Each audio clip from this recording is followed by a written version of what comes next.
Anti-Pope Francis has done it again. James Martin, the heretic and super notorious supporter of, quote, LGBT heresies and grave sins, has just revealed that Anti-Pope Francis wrote him again on May 6, 2023.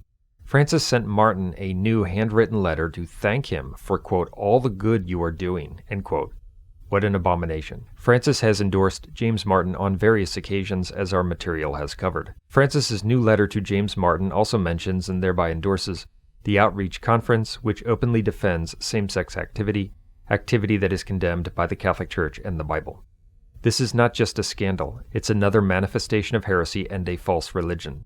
Heresy is manifested by words and deeds. As the Jesuit theologian Father Alfonso Muzzarelli, who died in 1813, rightly pointed out, quote, it is not only he who teaches heretically who is called a heretic, but also he who shows his support for heretics and heresy, for he is rightly reputed to be of the same doctrine who manifestly consents and cooperates with it through his support, end quote. That, of course, applies to Anti-Pope Francis. It's also interesting that this letter was revealed shortly after right-wing activists organized a petition to try to stop the Pro-Homosexual conference. Hence, Francis is effectively acting as a pro-quote LGBT activist. This letter is just more absolute proof that Francis is a notorious heretic and not the Pope.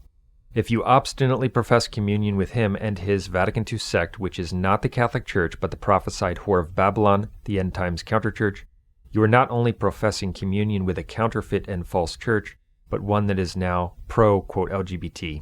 People need to embrace the traditional Catholic faith, as our material explains. Also, within just the past 5 weeks, Anti-Pope Francis has proclaimed that non-Catholics are saints and martyrs, blatant heresy, tried to add them to the calendar, and again expressed his extreme disapproval of efforts to try to convert people to Catholicism. Why does he keep doing these outrageous and heretical things every few weeks or so, actions that shock those who wrongly think that he's the Pope?